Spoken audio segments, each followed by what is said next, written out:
Okay, so welcome everybody. Happy Thursday. Or the pose that we are doing tonight, as we were just all playing the guessing game with all of your props, is Pigeon, Rajakapotasana, one-legged royal pigeon pose. And so I asked you to get a number of props. So the possibility of using a bolster, possibility of using blocks, and possibility of using a strap. So if you are doing this class later, remembering what props to have with you. And kind of my thought for going into pigeon this way, where you can do it in so many different ways, is that, you know, the pigeon is a super common bird, or you can find pigeons like everywhere, to the point where we don't even really pay attention to them because we just assume that where there's food, there's pigeons, right?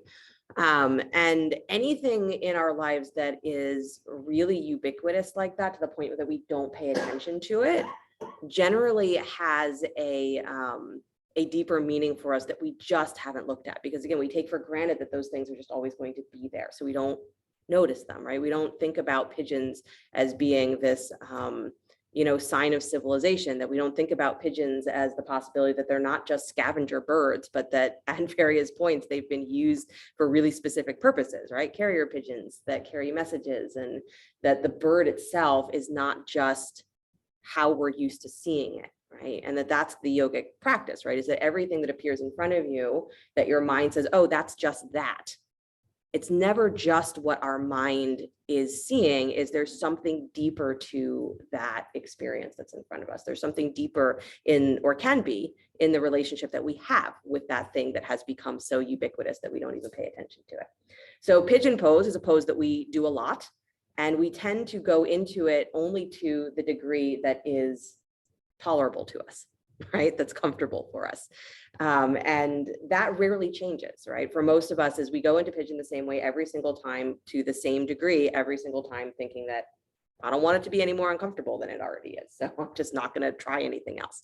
So I want to do the pose in a bunch of different ways, so that you can remember that there are multiple ways that you can experience this pose, and that even the full expression of the pose is not just to be laying on your belly on the floor, but the full expression of pigeon is actually upright. The full expression of pigeon involves a quad stretch. The full expression of pigeon is this really kind of elaborate position that many of us have seen, and we say, wow, that's beautiful. And then in the same breath, we're like, but I'm never going to do that, right?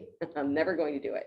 So I want to play with that place in your mind where you think of pigeon as being something that, yes, you do it all the time, but you do it half-assed or you do it half-heartedly, right? Deepen your relationship with pigeon.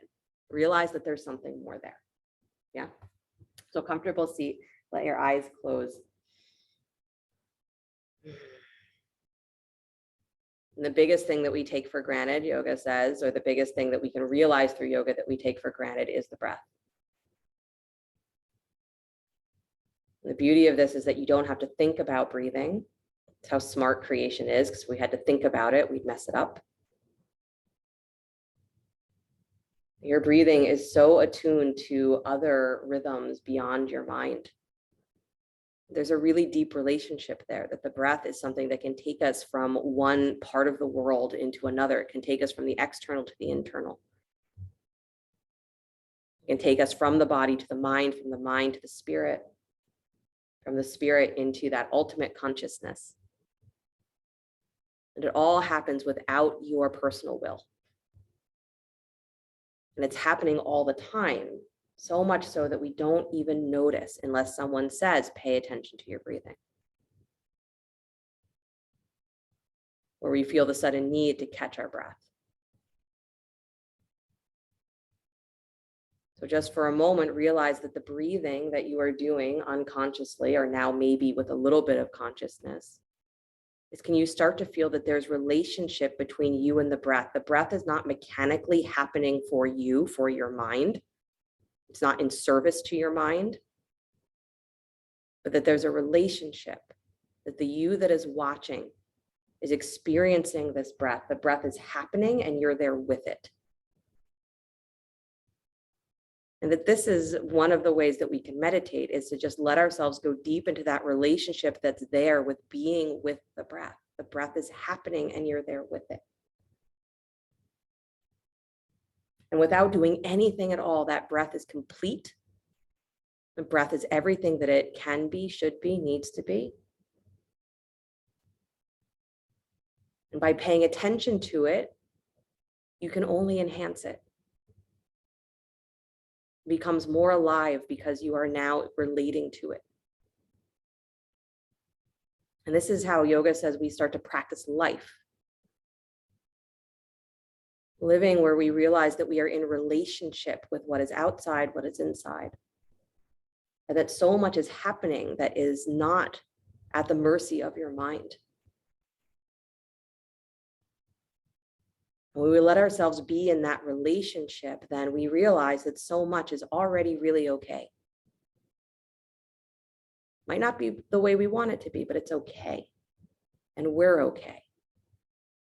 And from there, by paying attention, all we can do is enhance. We can take that breath and make something bigger.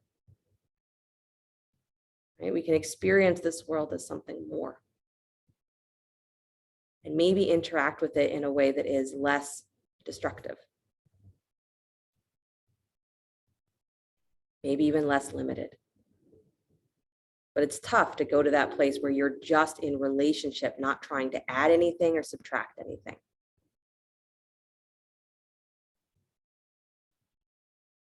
That's why meditation is called a practice. You practice being in relationship with what is bigger than you.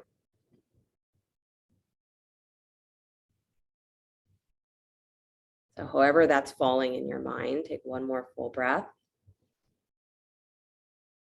And exhale, release the breath all the way out, bringing the hands together in front of the heart center, palm to palm. We'll open sound of Om, deep breath in.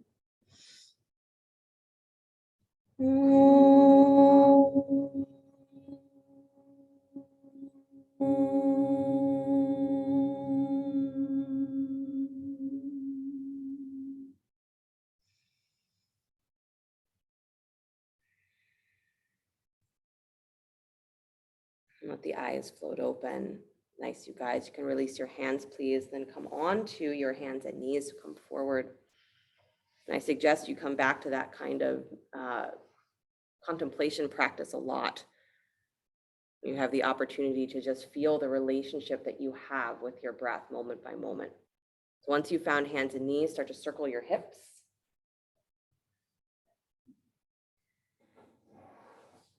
This is what we start to become good at, right? In the yogic perspective of becoming mindful, is that there's a part of us that stays awake to that all the time, right? Normally we have to put effort in and say, I've got to focus my mind on paying attention. But when that becomes the habit, paying attention, being mindful, then we start to catch ourselves right in those moments when the breathing starts to get out of control because we're stressing out. And we notice it and say, oh, here's a place where I can deepen my breath. I don't have to go there. Or here's a place where I'm reacting in whatever way I'm reacting, and that reaction is not really what's needed here, so I can catch myself and change the energy that's coming through me. Move your hips the other direction, please. Whatever way you were going, go the other way. Big or small, move your pelvis.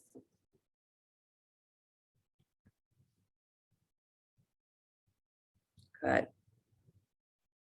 And then come back to stillness, please. And then from hands and knees, just slide your right knee straight forward in front of you. So still parallel with the hip, just slide it forward, and then slide your left leg back. So it's like you're in sort of a kneeling, almost pigeon. So you're not turning the knee out, it's just straight forward, but bring it forward far enough and straighten that left leg, pull it all the way back, drop the knee, Emily, and then drop your hips down towards the floor and lift your chest up. So you can be up on fingertips here, or if it really feels like having blocks under your hands feels better, you can place blocks underneath the hands. And you're pushing through that right shin. And as you lift up, it's like that feeling of trying to stretch through the front of your belly. Good. And at the same time, drop your weight of your pelvis down towards that heel. Yeah. Nice, nice, nice. Keep pressing through the right shin. So your knee is not taking all of that weight, but you're lifting through the front of your belly and then trying to drop down through your tail. So get upright. Really nice. Good. And then go ahead and plant the hands in front of you. Tuck your back toes, lift the back knee. Yep. And then take your right leg up and back to down dog split. So hover that knee up off the floor, take it all the way up and back. Good. And then bend the knee, kick your heel in towards your butt, start to circle the hip here. So you can stack the knee first if you'd like, but circle the hip. Got it. Good. And then try circling it the other direction. You're like, why would I do that? Because take yourself out of your habits. Good. And then lift and open the hip, pause. Nice. Point the knee down towards the floor and then bring that knee forward, bring your armpits forward and bring that right knee towards your left armpit or your left elbow. So squeeze it across the front of the body. You got it. And then take that leg all the way up and back behind you. Beautiful. Good. And then step the right foot straight forward between the hands. And then step your left foot a little wider to the left. Drop the foot to 45 degrees for warrior one. Good. Again, you can widen the feet even more if you need to. So front knee is over the front ankle. Take both arms up alongside your ears. Turn that left hip forward a lot. Good. And then as you press through that front heel, drag back just a little bit. So again, you're getting into that feeling of letting the thigh descend forward, let your pelvis start to drop straight down. So imagine there's that weight at the tail. So you're not leaning forward into that front knee, but you're allowing the pelvis to really drop towards the floor as you reach up through the front of your belly and the sides of your waist. Good. So you imagine this again as like that upright pigeon. Turn your palms forward, please. Bend your elbows out wide to cactus arms. Good. Feel your chest lifting a little higher as you dig down through the elbows. So you're not dropping the elbows, but you are dragging down. So there's some of that muscular energy around the shoulder blades. Lift the chest higher, throat longer. Good. Nice. And then tilt the elbows forward, lift the chest up, little baby back bend. Excellent. And then start to straighten that front leg, straighten the arms, come all the way up out of that back bend. Good. Turning that left hip forward even more. Beautiful. Bend the right knee again and then spin your back heel up. So you're coming into a high lunge. You got it. And then stretch your arms out wide to a letter T. Good. Twisting to the right, take your left hand forward, right arm reaching back. You're still upright here. Good. So twist as much as you can through your belly. Reach back through those right fingertips a little bit more. So you're reaching towards the back of your mat. Good. Nice, you guys. Now lean forward through that left side rib cage like you're going to extend that arm beyond the toes of the front foot. Beautiful. Let the left hand touch down to the floor, right arm up to the sky. Feel your back thigh lift a little higher. Press wide through the inner thighs, like your outer hips are just getting wider and wider and wider. And don't think about why that would be. You're just expanding into that space. Good. Keep that big toe mound rooted to the floor mark. Good, you guys. Take the right hand down to the floor, please, inside the front foot. Good. Start to circle the hip once again in lunge. Move the hip. Got it. Yeah, you can always drop the back knee to the floor if that feels like it gives you a little bit more availability in the pelvis.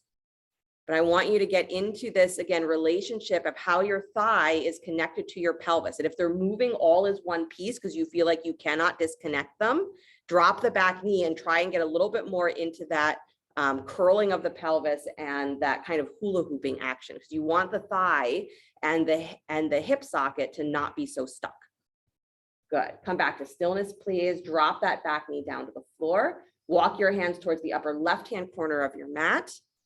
Up on your fingertips, please. Cat-cow your spine. So again, if you couldn't find it with the thigh lifted, I want you to try to find that tilting action on your pelvis here. Good. So really try and feel how that movement of the spine can get all the way into the pelvis. And it's okay if it's not easy to do here, but I want you to try and find it, that you're trying to tilt the pelvic bones around the thigh. Good. Nice, you guys. Beautiful. On your next exhale, go ahead, bend the elbows, drop yourself a little lower towards the floor, any amount. Pressing through that front heel. Good. And one of those things that is part of Pigeon that we tend to ignore is that sustained energy in the legs should be there, right? And as soon as we get that cue to walk towards the floor or come forward onto our forearms, typically what we do is we put all of our weight onto our arms and we say, take it out of my legs, right? So I don't want you to do that. I don't want you to hide in your upper body thinking that it's going to make the lower body sensation feel like it's something more tolerable. You can press through those forearms, absolutely, but keep as much energy in the legs as you had when the legs were holding you. Yeah. This is what allows for there to be much deeper stretch in pigeon, because if we don't have this action, then as we come into the pose, we end up kind of pulling just to the degree of what our basic flexibility is, and we're not actually working flexibility. Good. Take one more full breath where you are, and then walk your hands all the way back in. Nice job. Lift that back knee, please. Step back to downward facing dog. Good. Nice, you guys. Come forward to plank pose, upward push up. Nice. From plank, curl in through your ribs. So take your gaze towards your belly button, round up and into the upper back, middle back. So you're going to feel that whole scooping through the low part of your belly, and then lift the hips way up with your back rounded. Pull your hips up and come back to downward facing dog. And you extend through the upper spine just at the end of that exhale. So stay as scooped through your low belly as you can. Good. And then come up on the balls of your feet, scoop into your belly and your ribs again, slide back forward into plank pose with the rounded back. Good. And then again, you come as far forward as you can, lift your collarbones, lift your throat, extend that middle spine at the last part of the exhale. Good. And then again, scooping up through the belly, look towards your belly button, lift your hips up, pull the thighs back, come back to downward facing dog. Good. Again, without getting to that point where you just flex through your lower back or where you sink in your lower back. Good. Come up on the balls of your feet, curl into the low belly again, slide forward to plank pose. So again, just this transition, we're trying to warm up some of that energy of the hip flexors in the lower back. Lift your collarbones up a little higher, lift the back of your throat, find that feeling of extension, getting longer through your spine. Nice. And then drop the knees down to the floor, hands and knees. Nice, you guys. Drop back to child's pose. Go ahead, take a breath. Oh. Yeah, child's pose just for a moment. Nice, you guys. It's funny, right? Your associations. As I was thinking about how I was going to approach my Dharma for this class, I was like, oh, in my mind, you know, I associate pigeons with French fries. Wherever there's French fries, there's pigeons. Sign of civilization, right? Walk yourself back up onto hands and knees. But this is the thing, right? Is our mind limits things to that kind of cartoonish, you know, experience. Whatever your idea about pigeons are, is it's probably very limited and probably cartoony, you know, unless you've had something traumatic happen with pigeon. Slide your left knee forward in front of you from hands and knees, please. So that knee comes forward straight from the hip. I know, great segue there, right? Slide the right leg back behind you. So again, you're coming to that sort of parallel pigeon position with the left knee forward. Good. And again, up on fingertips or up on blocks. So you want to be as upright as you can through your torso. You're still pressing down into that left shin. And at the same time, you're trying to let the pelvis descend towards the floor. So keep pushing down so you keep energy supporting that knee, but you're lifting through your low belly, you're lifting through your upper chest, and then trying to let the tail drop. All right. So again, what we're focusing on here is trying to get this sensation of stretching the pelvis from the front and the back at the same time.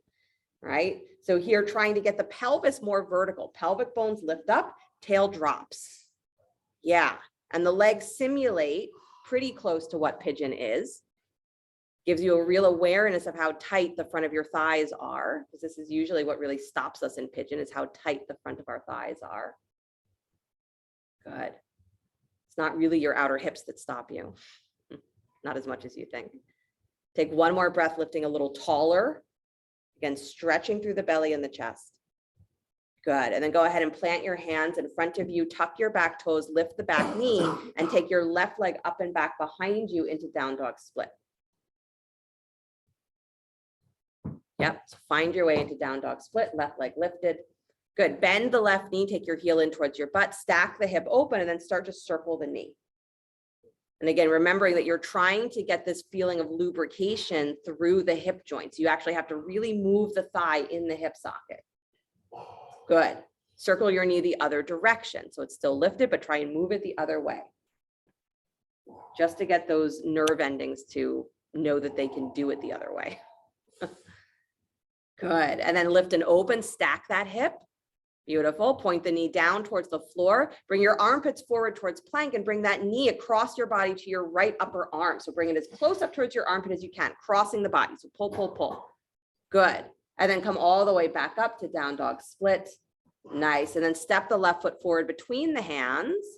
Good. Right foot steps a little wider to the right. Drop your heel to 45 degrees. Warrior one. Front knee comes over the front ankle. Sweep the arms up alongside your ears. So it's that same sort of reaching stretch through the belly. It's the same pelvic action. Good. Same pelvic action as pigeon.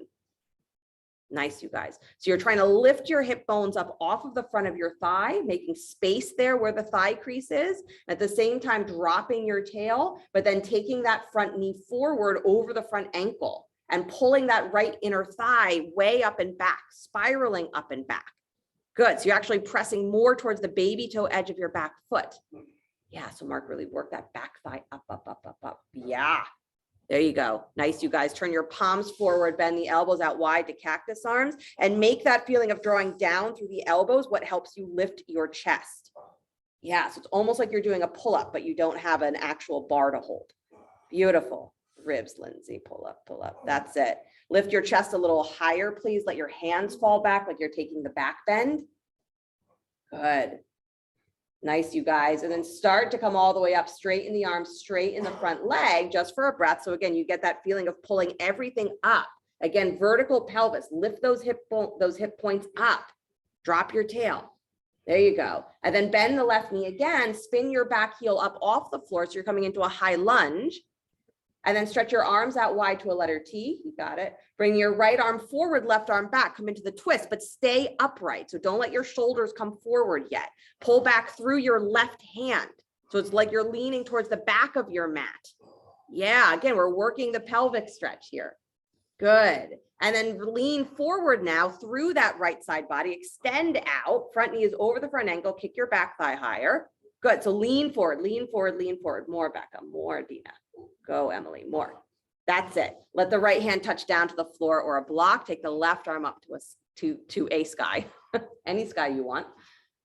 Good. Nice, you guys.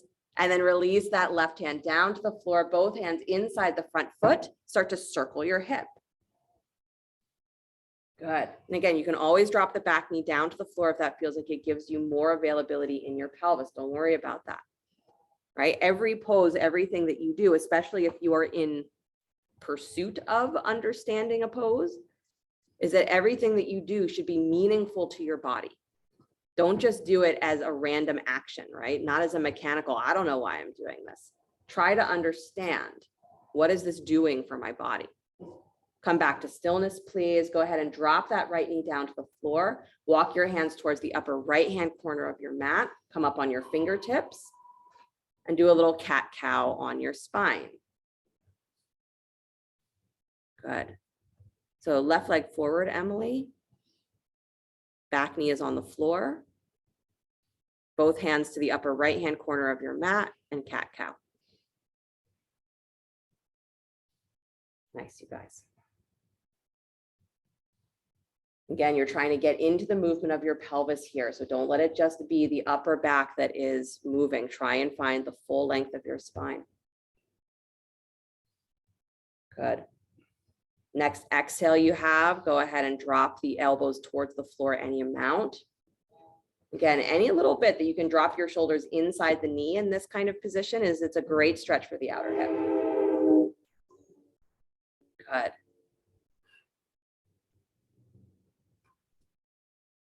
Nice, you guys.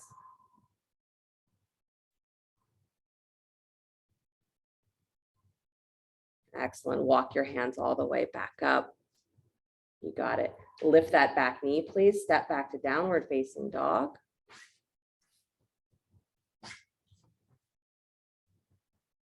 Good. Slide yourself forward to plank pose, getting that feeling of really continuing to lift up through the low part of your belly. So again, you get this feeling of the tops of your thighs are not collapsing to the floor.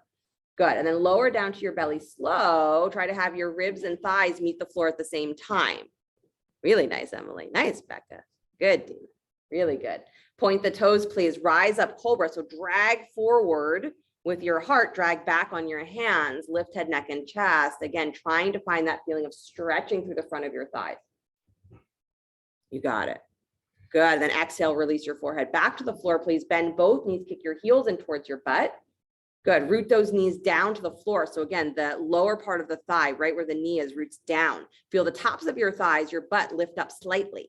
And then do a little scoop of your tail. So it feels like you're lifting your hip bones forward and up, even though you haven't lifted your chest yet. So you're rooting the tail down towards the floor and taking the front of your pelvis forward and up.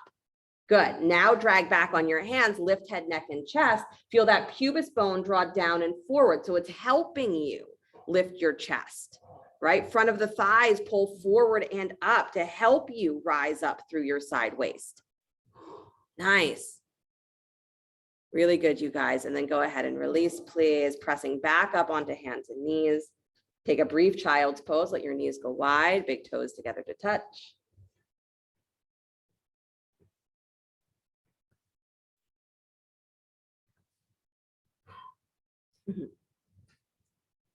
It's kind of fun when you have to keep reimagining a pose over and over and over again. I couldn't even tell you the last time I taught Pigeon in this class how I did it. I don't even remember. When you're trying to reimagine a pose over and over and over again, as you find that you enter in through other poses all the time, right? And that really is what the hope is that we start to understand this practice as really relating to our body so that anything that we want to do, we have a functional way of knowing how to prepare the body to do it, right? Or how to support the body to do it. That's what asana is really for. Right? It's for freeing our prana, yes, but it's also for having this relationship with your body where you understand how incredible this machine that you exist in, right? This living machine that you exist in, how magnificent it really is. Walk yourself back up onto hands and knees. And if that's not what your mind says your relationship is to your body, well, you've got some conversation to have with your mind, right? Hands and knees. Take your right leg up and back behind you in line with the hip. Yep, right leg extends back, lift it up in line with the hip. Walk your left arm forward, take the balance. You got it. Nice. And then bend your right knee, kick your heel in towards your butt, reach up and back to find the foot or the ankle. So if you're reaching for that foot, go for it. And if you're not reaching for the foot, just take the hand behind your head and get that same feeling of, again, stretching through the belly, lifting the chest, but kicking that thigh up as high as you can. Good. Kick that foot into your hand, please. Really nice. And then extend all the way back out, arm and leg. Beautiful. Drop the left hand down to the floor, please. Take the right toes down to the floor. Leg is still straight. Drop that heel to flat. And then take your right arm up to the sky. Yep, a little open twist. Nice. Now take the right arm over your ear, extending towards the top of your mat. Good. Press through that left shin. Good. Lift that right hip higher up towards the sky. So again, that helps you decompress that lower hip. Beautiful. And then slide your way onto that left hand a little bit more. Float your right leg up parallel to the floor here. So almost like an Ardha Chandrasana. And then again, optional, bend the right knee, kick your heel in, reach back for the foot or the ankle here. Or keep that hand behind your head or reach for your lower spine. Good. Keep your tailbone moving towards the back of your mat. So don't let yourself swing everything back behind you. Keep your shoulders and hips in a straight line. And you're like, I have no idea what you're talking about. Extend all the way back out, arm and leg. Really nice, Lisa. Good area. And then release the leg, release the hand, come back to hands and knees. Do a little hula hooping of the hips or a little swaying from side to side. Wag your tail. There you go. Good. And then find yourself steady again on hands and knees, and then take the left leg up and back behind you. So take the stretch on the other side, left leg back, lift it up. Take the right arm forward for your balance. And again, try and find where you have equality here. So the arm is lifted as high as the leg is. Good. And then bend your left knee, kick your heel in, reach up and back as much as you can for the foot or the ankle so that you're not dropping your chest to try and reach for the foot and then having to re-lift, right? That's actually harder to do. You don't think that it's harder because it seems like it's more manageable, but it's harder to do.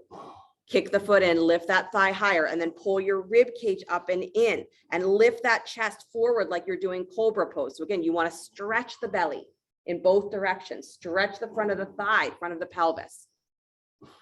Really nice. Keep kicking that thigh higher. Yeah, there you go, Emily. Good, you guys. And then extend all the way back out, arm and leg.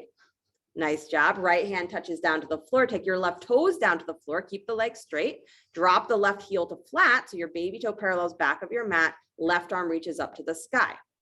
Good. So you want to be pressing fully into that back foot so that you have that stretch on the outer edge of the leg. Take the left arm over the ear. Good. Really feel yourself pressing your outer left hip up towards the ceiling and pressing down through your right shin, maybe a little stronger. Good. And then lean your weight, bring your armpit over that right wrist, float the left leg up parallel to the floor. So you got to engage that inner thigh, engage the outer hip to lift that leg. Lift it up in line with your hip. Higher, Emily. A little higher, Dina. A little higher, Mark. You got it. Yeah, yeah, yeah. And then optional, bend that knee, kick your heel and reach back for the foot or the ankle. Good. Or again, hand behind the head or hand at your lower back. Don't let your hips sway out. Keep your hips and your shoulders in the same line. You got it, Lisa. Really nice. Good, you guys. And then go ahead and extend the arm, extend the leg. Good. Release back to hands and knees. Take a full breath again. First one in a while. Do a little bit of cat and cow. Good. Trying to find as much movement in your spine, getting that tilt on the pelvis, a tilting action through the pelvis. Good. So exaggerate what you can do with your lower back just a little bit, right? Don't be ridiculous with it, but exaggerate. How much can I extend my tail up? How much can I draw my tail down and lift my hip points? Good. Nice, you guys. And then go ahead and come back to a neutral spine, please. Tuck the toes, lift the hips, come back to downward facing dog. Beautiful. And then start to walk your feet forward towards the top of your mat. Standing forward fold. Got it. Bring your hands to your hips, come all the way up to stand. Good. Then we're going to come into cross-legged chair. For those of you in the room with me or who have a wall handy, I would love for you to use a wall because you will just go deeper. So if you have a wall, you're going to turn yourselves around so that you're facing the wall. If you don't have one, then you could totally do this with blocks underneath your hands and just be a little lower. But I want you to have your hands on the wall, step back far enough that you can almost come to an L shape, right? So give yourself about shoulder length or arm length from the wall. Good. And then your left leg is your standing leg. Cross your right ankle over the left thigh and then bend your left knee and take your butt way, way back. Good. So don't let your knee come forward of the ankle. That's the thing I want you to think about is I want your knee as much on top of your ankle as you can. Pull your butt back and the wall is there so that you know that you won't fall over. Good. So push into the wall, pull your butt back. Don't lean towards the wall. Use the wall to push away. And then again, you're bending that left knee a lot, trying to scoop into your belly, drop your tail. Good. So I want to see your butt drop lower so that you can actually lift your chest up a little higher. Yeah, maybe even walking your hands up the wall a little bit more. So even though you can come to that L shape, walk your hands up, stretch your belly, and then really scoop and find that rotation where your tail is facing the floor and your hip points are lifted. Yeah, even more, Lindsay. Yep, even more. I know what you can do. You can go more than that. Good, you guys. One more breath. Drop your tail. Get low in that squat. Good. And then slowly release. Come all the way up. Nice job. I know. The wall does not make this pose better. Give yourself a moment. Take a full breath. And then we're going to set up for the second side. So make any adjustments you need in terms of how far from the wall you feel you are. And then left knee comes over right thigh. Yes. And then bend the right knee, take your butt way back. And again, great for you to be able to push into the wall and get really low with your torso. I like it even better if your butt can go back. So again, the knee doesn't come forward, your hips go back. Weight more in your heel. And then walk your hands up the wall just a little bit so that you have more of that almost back bending. Again, close to what you would do in dancer pose, close to what you would do in Cobra, close to what you would do in upright pigeon, right? Lift your hip bones up off of your thighs, try to drop your tail. So it's almost like you're tucking your tail completely. Yeah, so lift the low belly, drop your tail, more vertical. And then you got to bend that right knee a lot. So you're really going to get into the stretch of that hip and that thigh. Really good, Harriet. Good, nice, Emily. You got it. I feel like you could go deeper, Becca, but maybe it's just the angle that I'm at. Good. Nice, Mark. Don't arch the back. Yeah, lift your low belly. Good. Slowly come on out. I know. But boy, you felt that, didn't you? You sure did. Good, you guys. Take another breath. And then come back to the top of your mat, please. Actually, no, come back to the top of your mat. Back to the top of your mat. Change my mind. Inhale the arms up to the sky, please. And then exhale, bow forward. Yeah. Good. Separate your feet as wide as your mat. You got it. And then right hand to outer left ankle. Right hand to outer left ankle. Left arm to the sky. Good. Twist. Widen those inner thighs. Yep. Good. And then release and switch. Take the left hand to the right outer ankle or shin. Take your right arm up to the sky. Again, widen those inner thighs. Good. Again, just to keep stretching the outer hips, outer thighs. Beautiful. And then come back to center, please. Good. Just for a moment, bend your knees, drop your hips nice and low, walk your hands forward in front of you. So not a full squat, just thighs parallel to the floor. And just walk your arms forward in front of you, up on your fingertips. Good. Lift your chest, pull your butt back. Good. One more breath. Press into your heels. Good. And then walk your hands back in towards your feet, straighten the legs. Beautiful. And then take your hands to your hips, come up to stand. Grab your strap.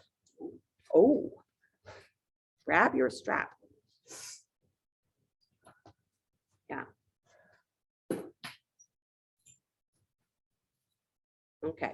So you're going to, we are coming into dancer pose here. So you're going to take your right foot into the strap or strap your right foot. So sometimes what works is holding one end of the strap in each hand, stepping the right foot onto the strap, and then kind of swinging the foot back behind you, holding the strap in, same side hand. So take both ends of the strap into the right hand, bend the knee, take your heel back behind you, and then you got to bring that right arm up over your shoulder, right?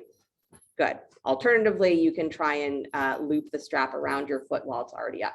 So bending the right knee. Good. Arms are up overhead. So you're holding the strap up overhead around the ball of the, or the front of the foot. Good. Now start to bend your elbows here. Walk the hands down the strap a little bit. Good. You could always do this facing the wall. So you could have one hand holding the strap and the other hand on the wall.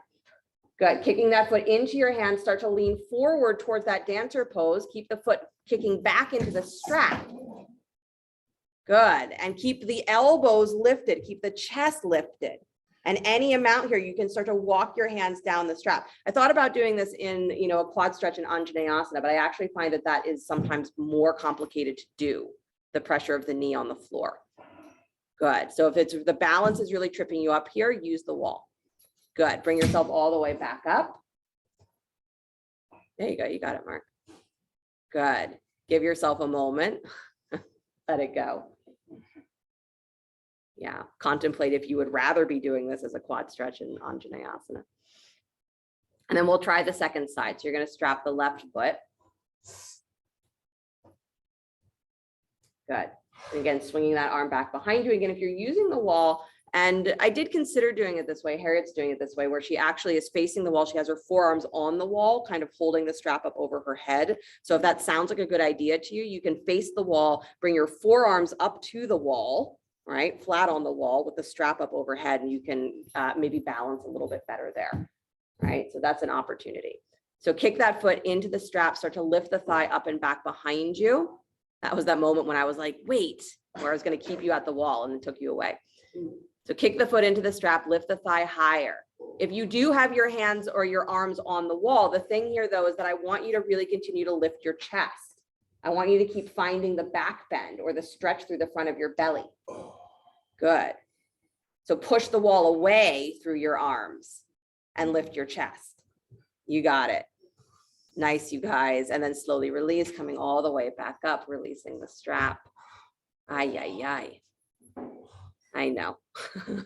And then come back to the top of your mat, please. Release your strap. Place your strap to the side, toss it any old place. And then inhale the arms up to the sky. You got it. Exhale, bow forward. Good. Bring your feet together, big toes and inner heels to touch. Good. Come up on the balls of your feet, but keep your inner heels together. And then bend your knees out wide, dropping your hips towards your heels, like a little frog squat. And then let your heels reach for the floor. Good. And then walk your hands forward. Let your torso come forward. Good. So your butt is moving backwards. Your heels are reaching towards the floor. So it's a nice ankle stretch too. Good. And just pause here. Squeeze the knees in towards your side ribs just a little bit more, but send your butt backwards, like you expect your butt to find the floor. That's it. Yeah, keep dropping through your heels. So again, there's the energy of dropping down through the pelvis here. Beautiful. And then walk your hands back in gracefully. Take your butt down to the floor, so don't collapse, but come on down to your butt. You got it. And then take your knees bent, feet out in front of you. Separate your feet as wide as your mat. So you're up on your heels. Yep, like a little seated squat pose. You got it. And then right forearm comes inside the right ankle, or right elbow inside the right knee. Left arm up to the sky twist. Good. Yep. And then if you'd like to hear that arm that's in the air, turn the palm backwards, reach around, find the outer edge of your right hip, and just really keep drawing that pressure of the forearm and the shin against each other, and try and rotate your ribs a little more. So again, the twist doesn't come from that arm being wrapped behind you. The openness through the shoulder and chest comes from the rotation of the ribs, right? Good. Nice. And then slowly release that side, come back to center. Bring the left hand inside your left ankle, forearm up against the shin. And again, it's pressing wide and squeezing in. Right arm lifts. Find the twist on the other side. Good. Yeah. So again, your feet should not be falling out too wide here, as you want to keep the feeling of the knees wide, but the feet hugging in. Good. And then again, if you have that arm in the air and you want to turn the palm back, reach around, find the outer edge of your left hip, and really keep rotating open from the lowest part of your waist, right? Try and rotate from the lowest part of your waist. Nice. You got it, Mark. Keep that right shoulder lifted, lifted, lifted. Yep. Good. And then slowly unwind, bring it back to center, please. Beautiful. Bring the bottoms of the feet together. Let your knees drop wide. A little bit of a longer diamond, so let your heels move forward in front of you. And then thread the arms, the forearms underneath each knee. So the right arm goes underneath the right knee, the left arm goes underneath the left knee, and let yourself come forward into your forward fold. So you can have palms facing up or down, your choice. Good. You're not here for a super long time, so you don't have to worry too much about props, but I want you to have that feeling of that still something is supporting you, and that the shoulders have to kind of do a little bit of work here in the forward fold.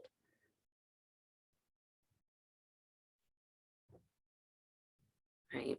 So your relationship that you have with the actions that you do, with the thoughts that come through your mind, that's what we're untangling here. In a yoga practice, a meditation practice, we are untangling that relationship that we have with ourselves and the relationship we have with the world, because they're confused. Right? That's what it means, that basic ignorance that is the foundation of a yogic teaching, right? We're all confused. Doesn't matter how smart you are, how well versed you are, how much work you've done, you're confused. That's our basic starting point. You're confused about this relationship that you have. So we start to pay attention. We start to untangle. We start to realize that our mind's first instinct to say, well, this is what something is never what it is. That's just never the full truth.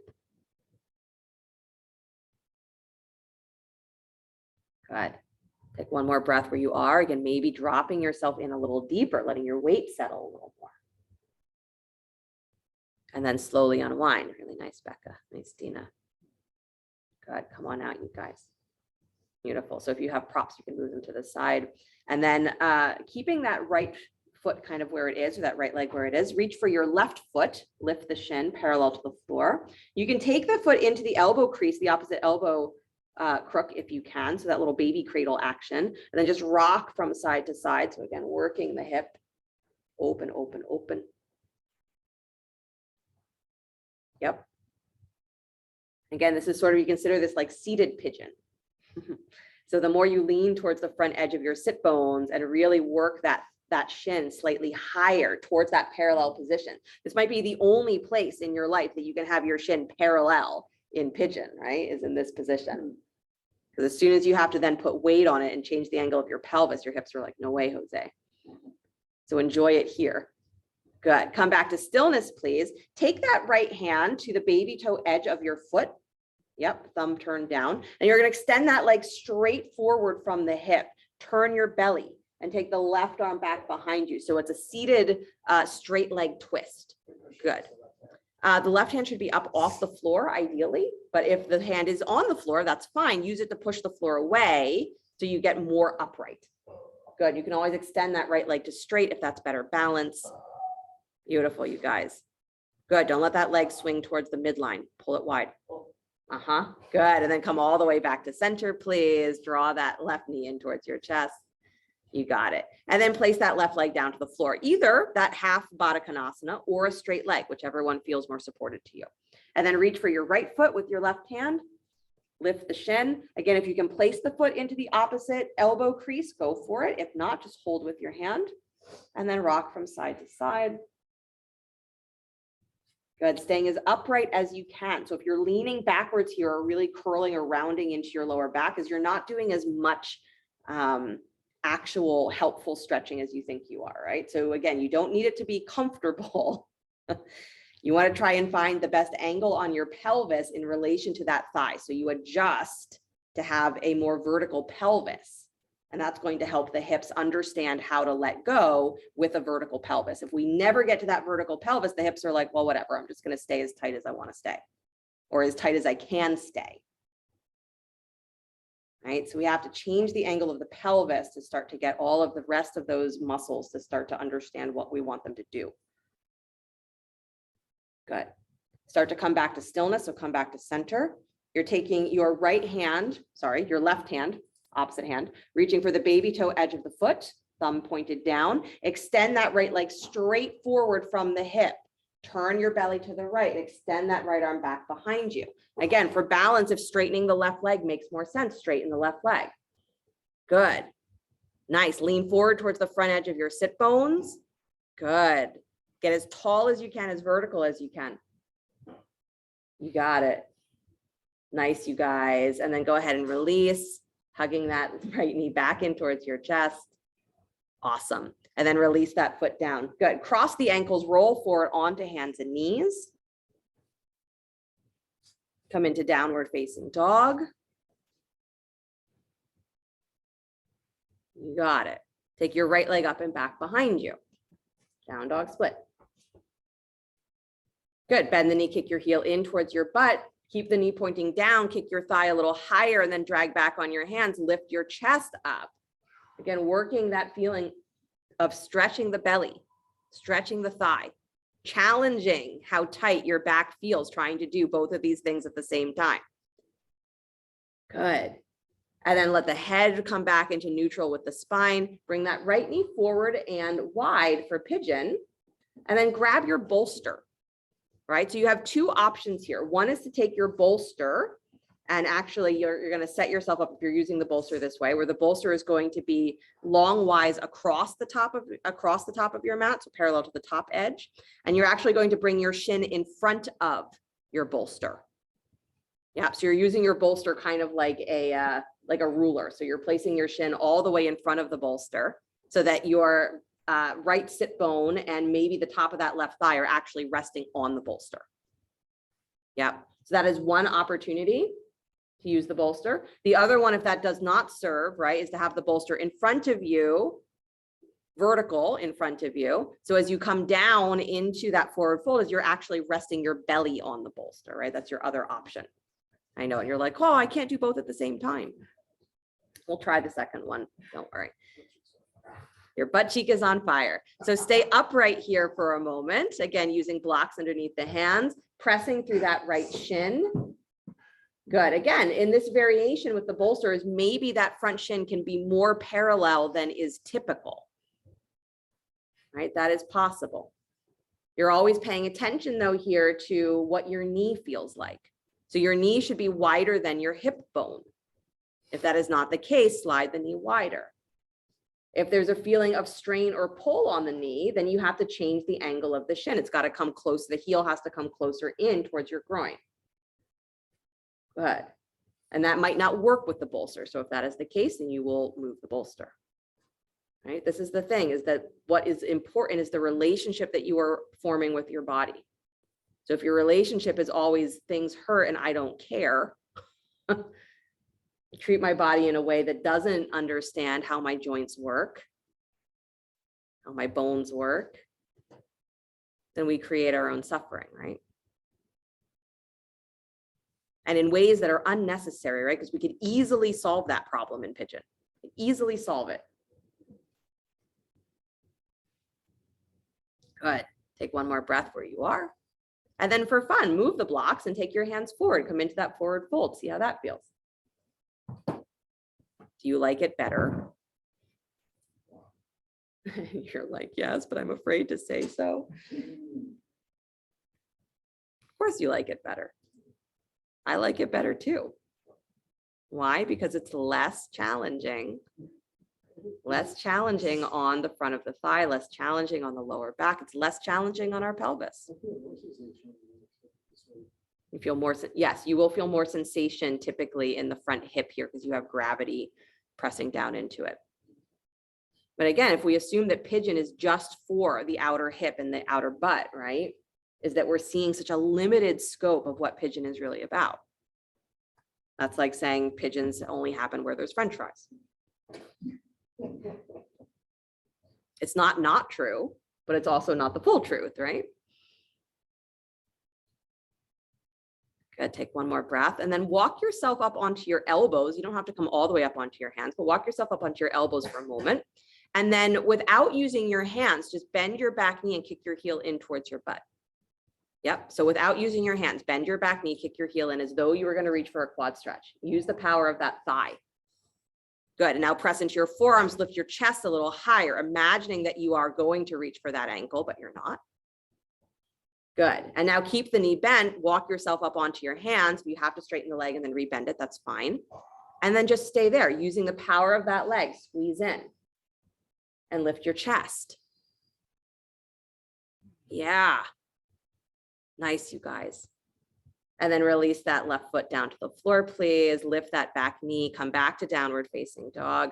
We'll set up for first variation of Pigeon on the second side. Downward dog. Well, that felt bad.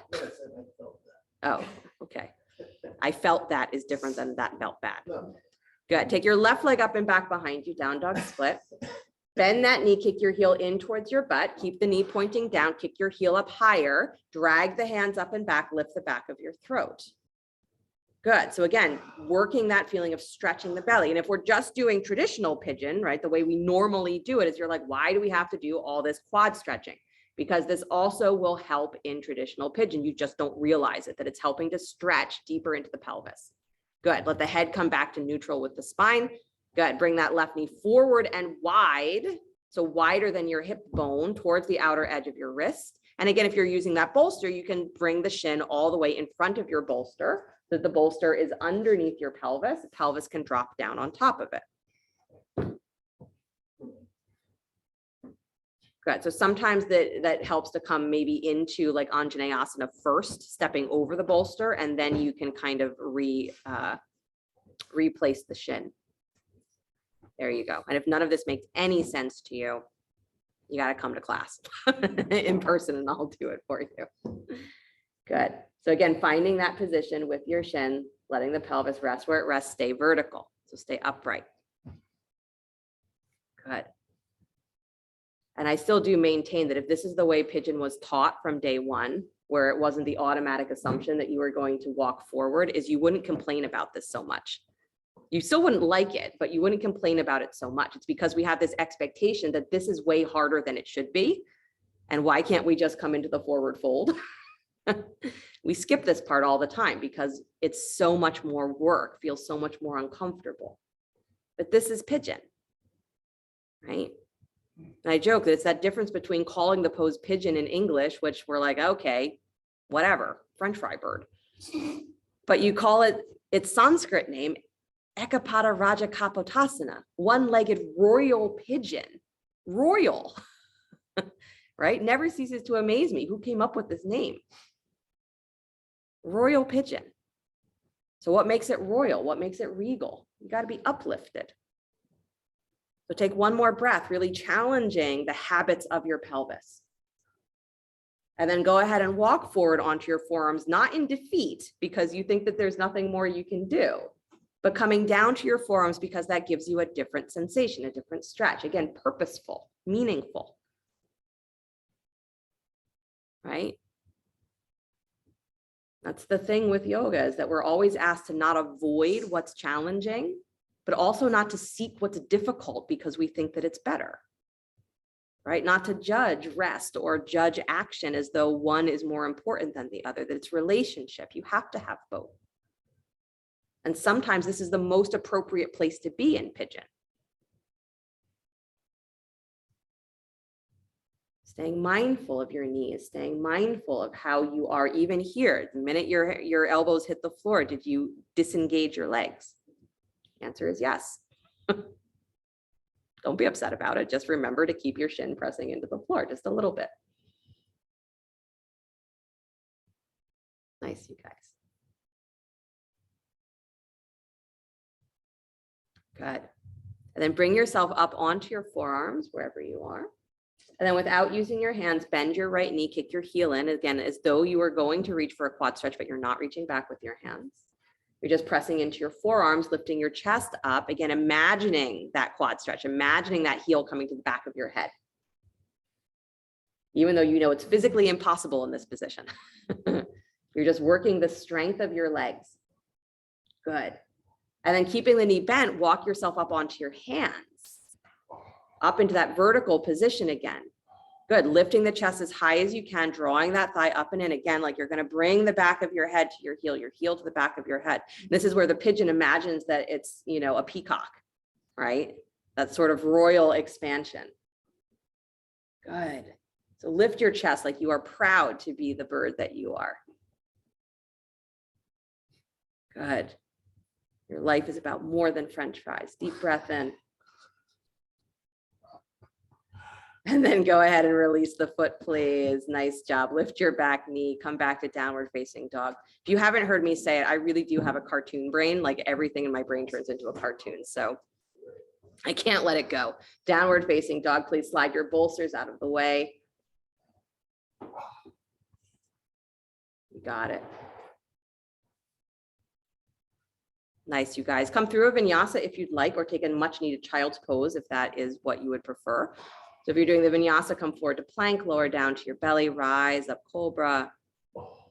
Again, feeling that feeling of stretching through the front of your thighs in cobra. Oh, nice, nice Harriet. And then come back to downward facing dog, wherever you are. From child's pose, come back to down dog. Good. And then take your right leg up and back behind you, down dog split. Good, bring that knee forward and wide for pigeon. Good, use a blanket underneath the back knee if you'd like, because we are going to do the optional deeper quad stretch here. And you can grab your strap if you want to use your strap. Good, again, all options. Good. Yeah, so you have to stay vertical here because we're going for the quad stretch. So staying upright on the hands. And again, if you know that this is far enough and that that's just where you want to stay, you can bend the back knee, not reach back for the foot, and just keep working that stretch. But if you want to go a little deeper here, is that bend that left knee, kick your heel in towards your butt. You can reach straight back with the hand, again, if that's where you know where you're going today, or you can try and loop that strap around your foot. And again, start to reach the hands up and back, right? To hold the strap behind you in that quad stretch. Good. Other option without using the strap is that if you can easily reach that foot, right? You can reach the right arm up to the sky. So you're in that balancing position, dropping down through the pelvis. You can even take both hands back to reach for the ankle. Good. Chest up. Lisa, you're perfect where you are. Don't worry. She's looking at me like I'm crazy. Good. Keep lifting your hip bones up, you guys, dropping your tail. Good. Take one more breath. I know, that's to remind you to breathe, and then slowly release. Nice. Release that left foot, please. Drop onto that right thigh. Swing your left leg around in front of you. Cross the left knee on top of the right, Gomukhasana. So left knee comes on top of right, stacked, Gomukhasana. Good. Use whatever props you need underneath your seat, flex the feet. And then if you can forward fold here, go ahead and forward fold. If you can't, stay where you are, keeping the chest lifted. This is the opposite rotation for the hips. So it often feels like the sweetest relief. It's also stretching, though, a lot of the same muscles that Pigeon does. So it also might feel like it's just a continuation of sensation.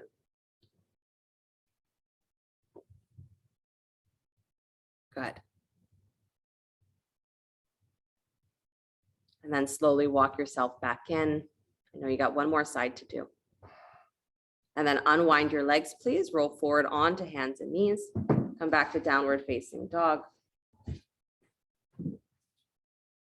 Good. Do a little pedaling of your feet. So again, sway hips from side to side. Work out that feeling of everything being locked. Good. And then, nice, Dina. And then steady the heels, please. Take your left leg up and back behind you, down dog split. And then bring that knee forward and wide for Pigeon. Again, making sure the knee is wider than the hip. Again, if you want a blanket underneath your back knee, make sure that you have it placed there. Good. And again, upright, pressing through that front shin. So that front shin is pushing down into the floor. Good. Start to bend that right knee. Take the heel in. Reach back for either hand for the foot.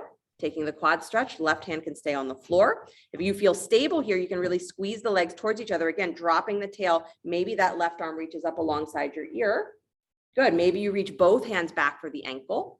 You could use the strap around the foot and have the hands up, reaching back for the strap. And if you want to get real into the true mermaid position, right, is that's where you have to twist just a little bit to the right and hook the foot inside your right elbow crease. And you're like, why would I do that? So stay where you are, right? Yeah, I know it's a tricky one. Good, you guys. One more breath. Really lift your chest. Again, proud, wherever you are. And then slowly release the foot, please. Release the hands. Sit towards that left hip and swing the right leg around in front of you. Cross your right knee on top of the left so the knees are stacked. Gomukhasana. Again, using whatever props you need underneath your seat. Nice. Flexing the feet, walk forward, forward fold if you are able to comfortably for your joints. If not, stay upright. And if this position truly does not serve, is you can always cross the left shin in front of the right, cross-legged. It's not the same stretch, but it will take pressure off of the knees.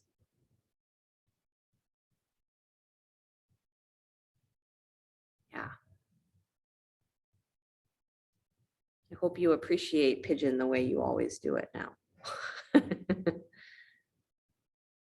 Right? When we suddenly realize that what we think is the pinnacle of what we can do is just the first step in a whole spectrum of possibilities, right? That's the opening that yoga talks about. When you realize that what you were sure was that very small, limited definition of the world was just the first step in experiencing what's really there. Call that waking up, right? And call that coming out of your ignorance and saying what my mind thought was the beginning and end of everything was never true. Darn.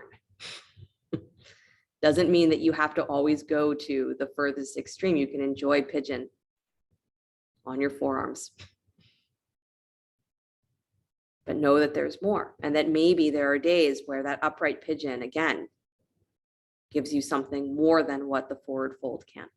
Adding the quad stretch gives you something more. And to know why you're doing it and what you're getting from it. Practicing to understand our relationship with this body and this mind. And through that reality, walk yourself all the way back up, please. Nice job. Unwind your legs. Good. Stretch them out just for a moment into a nice wide straddle. I know, don't make a big deal. Just nice wide straddle. And then forward fold. Again, don't make a big deal. You can have a blanket underneath your seat if you need. Good. Just again, to give a full stretch to the inner and outer edges of the thighs, the knees. And walk yourself back up. Beautiful. So go ahead and find your way onto your backs. If you're in the room with me, your heads can face the center of the room. Come on down. Then just very simple, draw your knees in towards your chest. Start to circle the knees, doing a little massage for the lower back, circling the knees. Notice I very specifically did not do the figure 4 stretch on your back, joking that that's pigeon.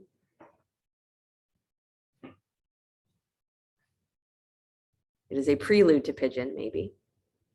It's an option of working with pigeon. But it leaves you very limited. Move your knees the other direction. And so it is a great option to use. But it leaves you very limited. So if that's always your choice because pigeon feels like it's too much, my suggestion is to look for other alternatives sometimes. Good. Hug the knees all the way in, please. Scoot your hips over to the left, drop your knees to the right, spinal twist. Try to keep your knees in line with your hips or slightly higher.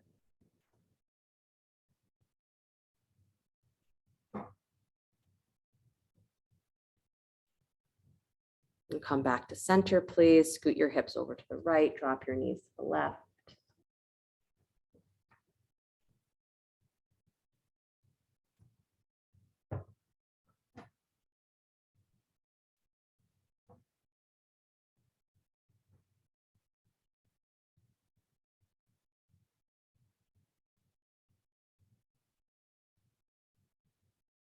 And come back to center, please. And as you stretch your legs out, you have a bolster handy. It's very lovely and soothing to place a bolster underneath your knees in Shavasana, especially for lower back and hip stuff that may have overworked itself.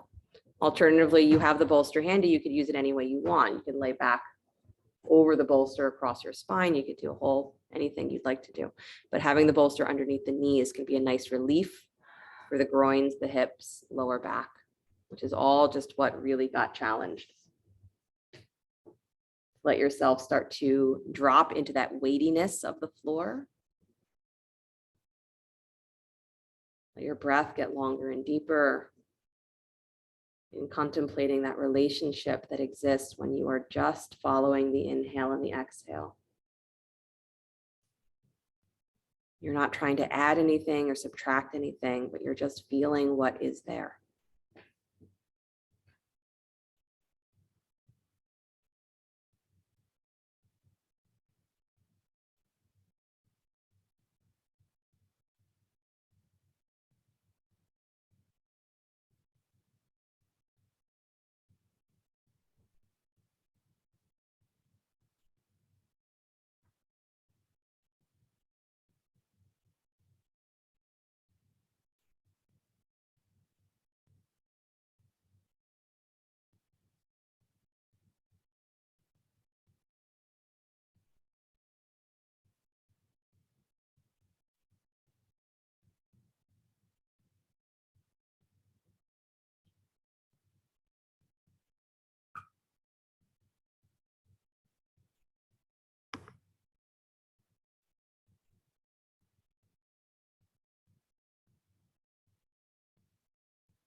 Very gently bring the awareness back to the breath. Let the breath get deeper if your awareness never wavered. And gently allow the body to begin to stretch and move in whatever ways serve it well. Drawing the knees in towards your chest. Roll to your right side. You take a moment before you begin to push the floor away. Come back to an upright seated position.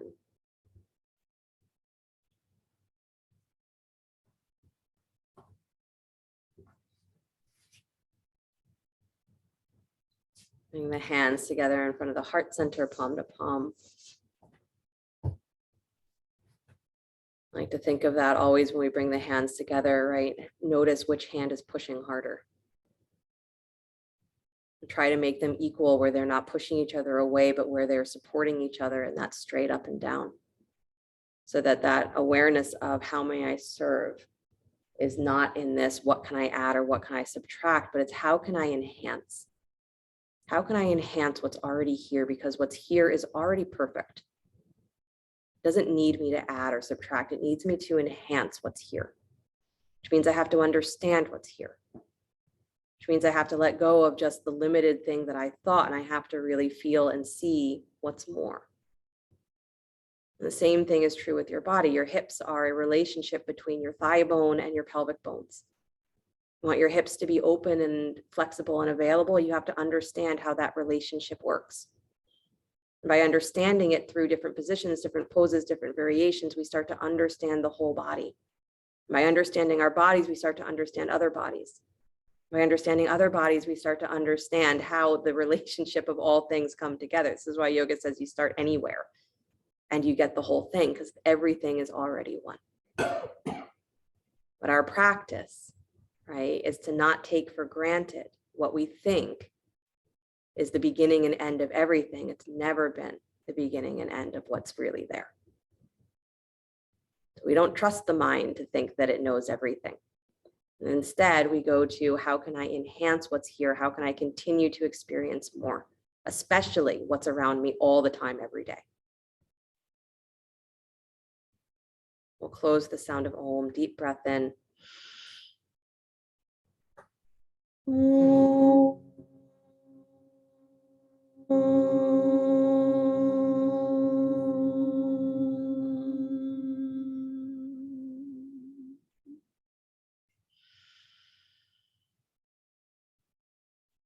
Sliding the thumbs up to the space between the eyebrows. Namaste. Thank you guys so much. Have a great rest of your night, a great rest of your week until I see you again. You will feel that in your hips tomorrow. Don't be surprised. Don't be upset.